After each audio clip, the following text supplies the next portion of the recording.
Mãe querida, Mãe de todos os homens, de todas as almas, de todos os santos, Mãe da Igreja, Mãe de Cristo, corpo místico, Mãe de Cristo, Deus e homem, Mãe da Igreja que inclui os santos, as almas e o tiquinho de gente aqui na Terra, embora sejam 7 bilhões. Hoje vamos meditar o show dos mortos, show aos nossos olhos. Nós sabemos que a Igreja reservou para cada dia na missa uma lembrança, uma inclusão dos falecidos. Cada dia também rezamos por todos os homens da terra e cada dia também invocamos todos os santos. Infelizmente, às vezes restringimos a nossa espiritualidade para este mundo, para esta vida passageira.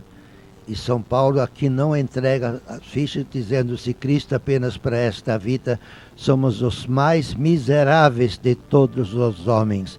E nesta visão há programas de rádio e televisão miseráveis, porque fazem de Cristo apenas o capacho dos nossos interesses passageiros. Jesus é Deus, não pode ser subjugado, subordinado, humilhado até este tempo que passa.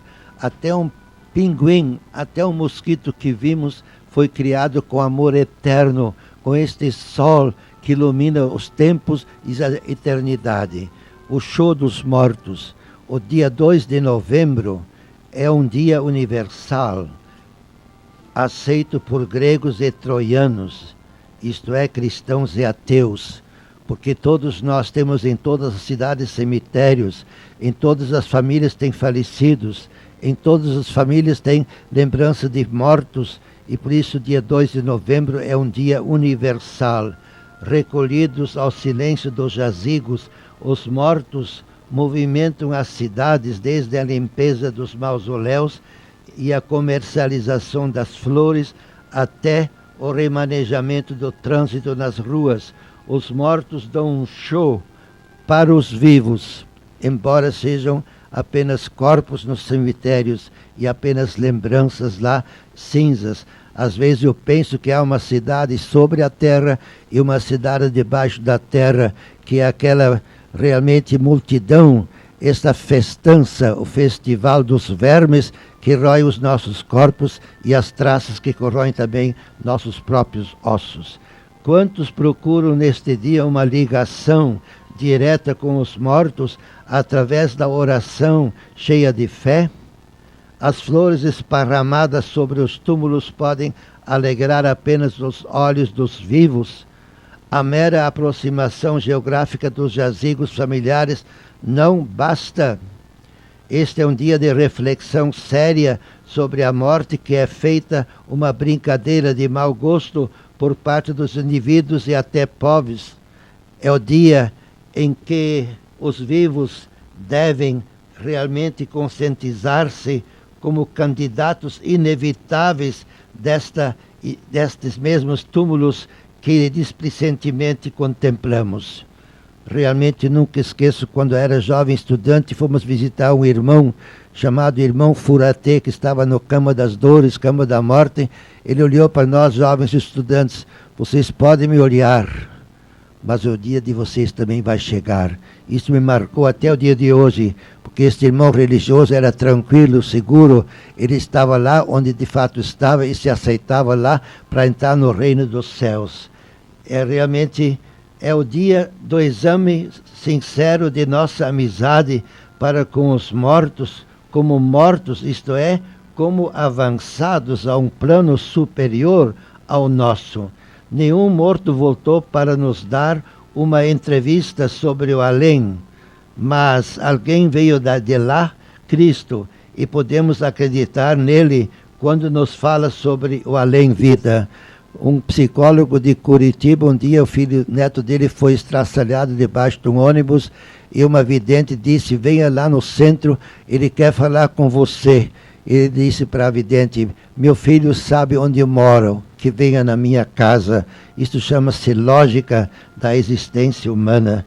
O show dos mortos é irreversível, continua minuto por minuto até a morte do último homem desta terra. Em Curitiba, quando começamos a missa diária às 5 horas pelos falecidos da arquidiocese, chegávamos às vezes a 30, 40. Agora, a essas alturas, chega a 150 os falecidos num dia só nesta arquidiocese.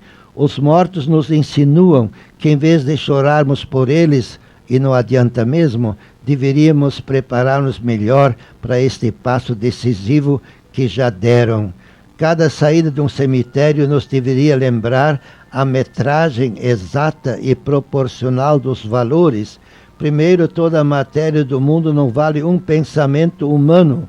Segundo, todos os pensamentos humanos enfeixados na ideologia mais brilhante, não vale um só ato realizado em graça santificante que nos foi dada no momento do batismo.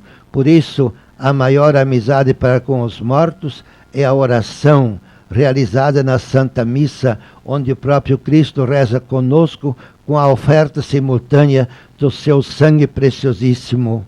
Senhor, que os mortos me ensinem a viver. Realmente, meus irmãos, a gente vê quando alguém vai no cemitério e tem que se lembrar, ao menos logicamente, eu também vou terminar assim. E disse muito bem o escritor gaúcho, Fernando Veríssimo, se você pensa que cada dia pode ser o último, uma coisa é certa, um dia você vai acertar. Portanto, esta é a realidade da igreja.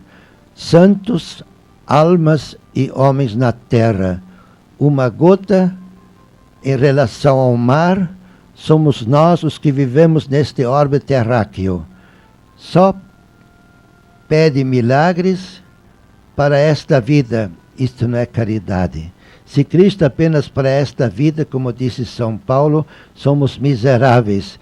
E também enquanto alguém acha algo de valor fora de Jesus, isto não é lixo, não é estércora, é rival de Jesus. Enquanto tudo não for lixo, o esterco, o verdadeiramente estrume, você ainda não tem Cristo como valor absoluto.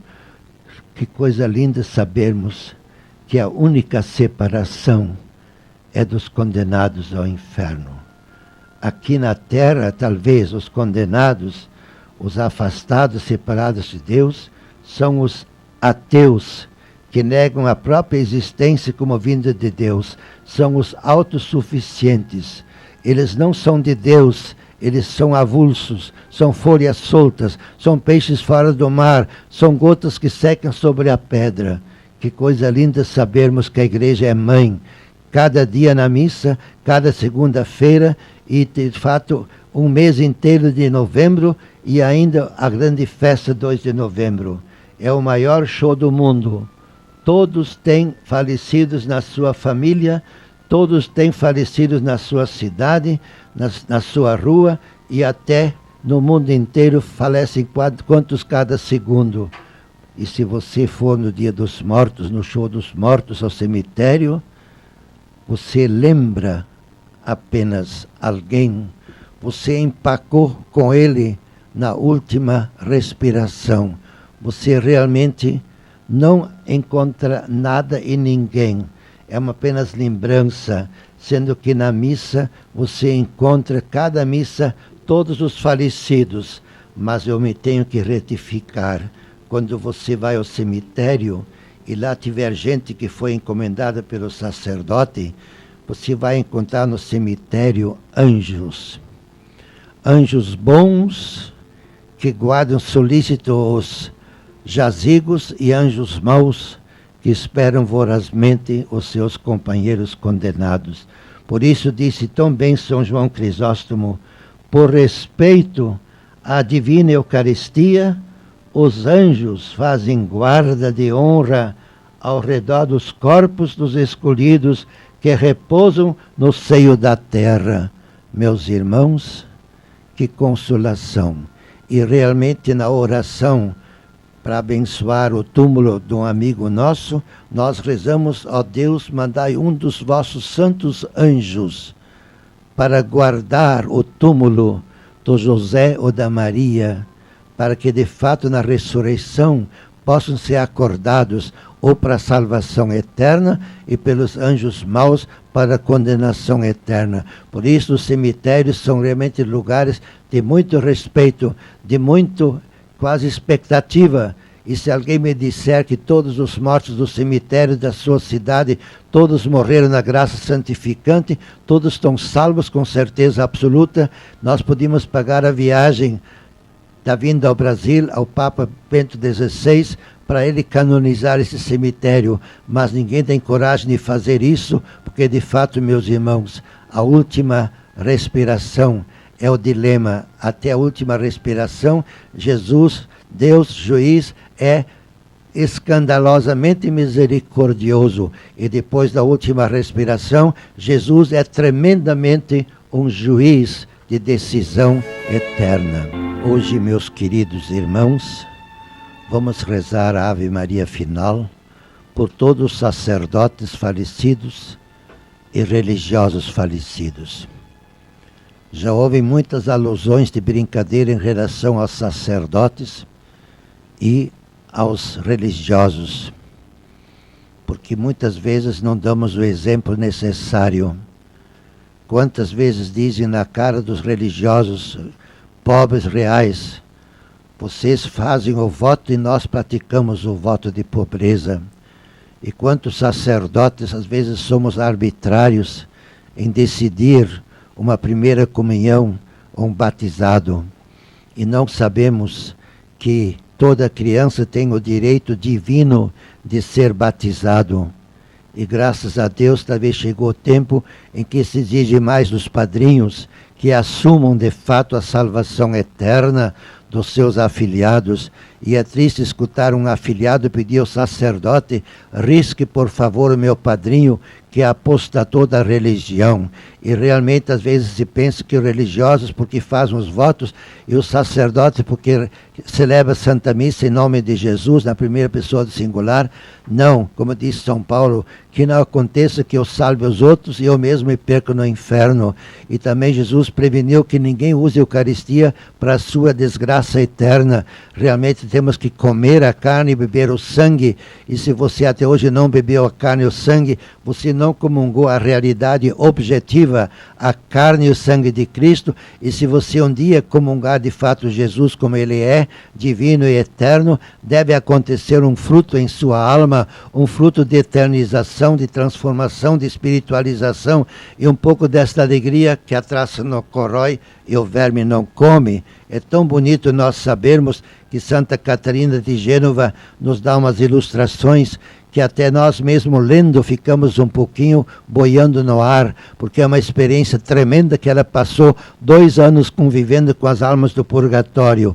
E hoje pegamos mais um pensamento dela, que embora pareça muito abstrato, mas é uma experiência profunda, porque nós não sabemos o que nos espera na purificação do eterno, do purgatório, porque de fato, meus irmãos, só podemos ver Deus face a face quando estivermos totalmente livres deste pecado adamítico, esse pecado que herdamos do Adão, que é a autossuficiência, que é o egoísmo, que sempre pormos eu na frente do próprio Deus, porque Ele me faz existir a cada instante. E quantos vivem à toa aí que folhas soltas? Por isso a doença do século atual nosso é a doença da depressão, do isolamento, da separação de Deus, da autossuficiência. Parece, como diz o grande escritor português, Eça de Queiroz, que Deus criou o mundo, jogou no espaço, e ele do balcão das nuvens fica olhando como se devoram lá embaixo. Não, nós estamos sempre ligados a Deus e cada respiração vem diretamente de Deus, porque somos de Deus, Então a nossa própria existência é impulsionada e por isso é tão bonito escutar um escritor que disse: quando chega o fim da vida, nós notamos que a respiração fica mais difícil, mais pesada, mais vagarosa. E no fim se faz aquele último esforço de captar umas golfadas da respiração com a boca aberta que não se fecha mais. É tão bonito saber que nós somos tão passageiros e a vida é tão breve que nem se pode comparar com a eternidade. E como se brinca com a vida, crianças de 13 anos drogados a tal ponto que chegam até ao êxtase praticamente final. Quantos que morrem cedo porque se desgastaram nos vícios na infância e na adolescência. Então diz Santa Catarina de Gênova, a alegria das almas do purgatório e sua crescente visão de Deus, exemplo da escória, esta purificação paulatina, porque eles têm uma alegria, que ao menos a esperança de ver a Deus, porque o que faz o inferno é a eternidade, é o nunca, nunca, é a frase de Dante Alighieri, lasciate ogni speranza voi che entrate. De fato, uma coisa é entrar sabendo que vai sair, mas a impaciência de sair é tão grande que faz do inferno, faz do purgatório o inferno até passageiro. Não creio, diz ela, que haja alegria nem contentamento capaz de comparar-se ao de uma alma no purgatório, a não ser a dos santos no paraíso. E este contentamento cresce a cada dia pela influência de Deus nessas almas, a qual vai crescendo conforme vai consumindo aquilo que o impedia, é o egoísmo. Por isso o céu não é meu, mas o outro é meu céu. E no inferno eu odeio o outro que está comigo. A caridade é Deus, a caridade é o céu. A caridade realmente pode começar aqui na terra, já com uma espécie de experiência do próprio céu. E o egoísmo que existe hoje em dia, tão espalhado justamente nos ricos e nos governantes que só pensam em si, que morra quem quiser, morram as crianças, depois do parto morram de fome e de sede e cada um sacode as mãos como não tivesse que ver nada com isso. Nós somos todos uma família, tanto na terra como no céu. Nós somos todos irmãos, ao menos pelo batismo. A escória do pecado era o impedimento e o fogo vai consumindo pouco a pouco, de modo que a alma se vai descobrindo cada vez mais ao influxo divino. Como é linda esta frase, Santo Inácio. Jamais suspeitamos o que Deus faria de nós se fôssemos mais dóceis às suas inspirações. E no purgatório eles aprendem, só quero o que Deus quer, vontade de Deus, paradiso meu, como diz aquela fundadora das Doroteias, a Santa Paula Frassinetti. Sucede como quando uma coisa está coberta ou tapada, não podendo corresponder à iluminação do sol, o que não é defeito do sol, que ilumina continuamente, senão daquela oposição que lhe oferece a cobertura naquela coisa. É o egoísmo. Por isso, meus irmãos, vem neste momento esse pensamento para mim, porque Nossa Senhora apareceu às vezes a ateus. Bartolo Longo, que lá em Pompeia, na Itália, fundou aquele santuário, o mais visitado da Itália, Nossa Senhora de Pompeia. E nós já rezamos missa junto ao corpo dele, ele foi beatificado. Ele era um ateu e Nossa Senhora o assaltou. E mais emocionante ainda é Nossa Senhora da Revelação em Roma, lá perto da igreja de São Paulo, fora dos muros, onde no lugar descampado e até mal afamado de Roma, Nossa Senhora apareceu a um senhor que estava preparando uma tese, uma conferência contra Nossa Senhora, e também já comprou uma espada, um punhal, para assassinar o Papa Pio XII.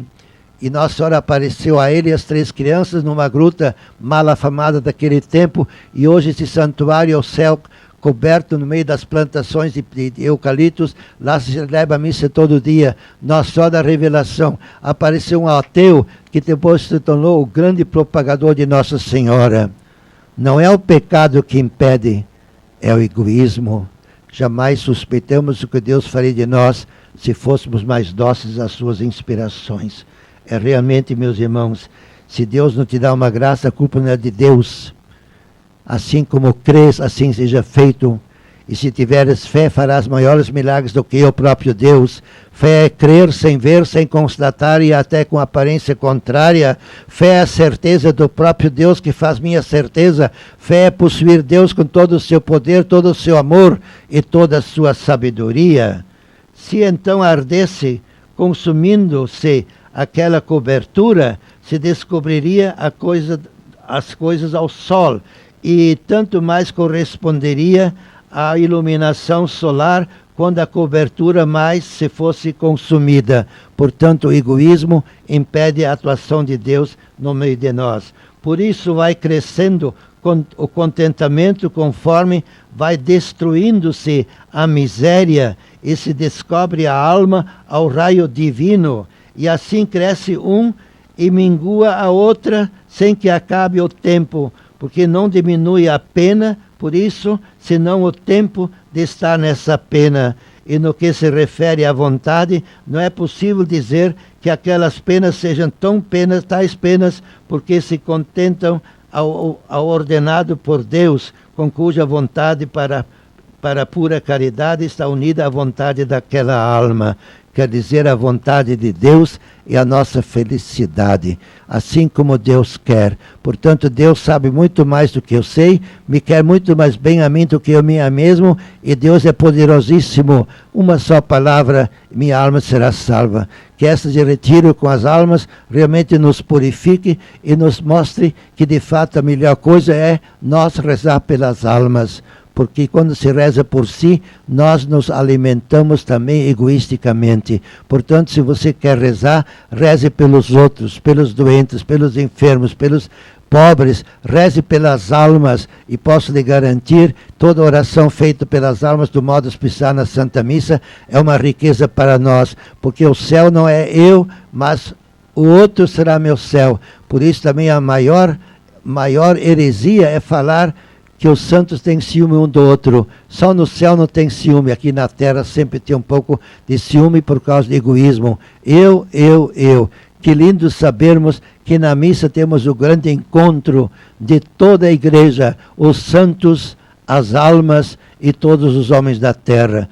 Todos os homens da terra, seja qualquer crença que for, seja qualquer idade que for, porque todos são suscetíveis ainda à salvação eterna. E nós vamos hoje rezar pelos sacerdotes e religiosos falecidos. Eu pessoalmente me penitencio muito quando alguém me chamava para o doente e chegava tarde. Isto é gravíssimo. E quando alguém pede o batismo, eu mando embora sem justificação. Graças a Deus que agora se convenceram muita gente que carne que faz carne é podridão com podridão, porque tanto que faz o bebê, tanto que é feito, morrem um dia e serão o pasto vertiginoso dos vermes debaixo da terra. E os padrinhos assumem a salvação eterna. E se cada padrinho funcionar, podemos dizer que a igreja vai para frente. Se agora o Papa Bento esteve aqui, e o nosso reunião do Latinoamérica falou que, por exemplo, os políticos não só se digam que são católicos, mas que sejam católicos. Então, quem sabe pode diminuir os mensalões, que são talvez os egoístas mais famigerados, mais frios, mais assassinos, e que de fato têm um egoísmo quase satânico. Mãe querida, que esta meditação nos mostre também que para Deus não existe massa, não existe show. Se 500.000 pessoas se reuniram para a canonização do Frei Galvão, não eram 500.000, era cada pessoa enche a eternidade do próprio Deus.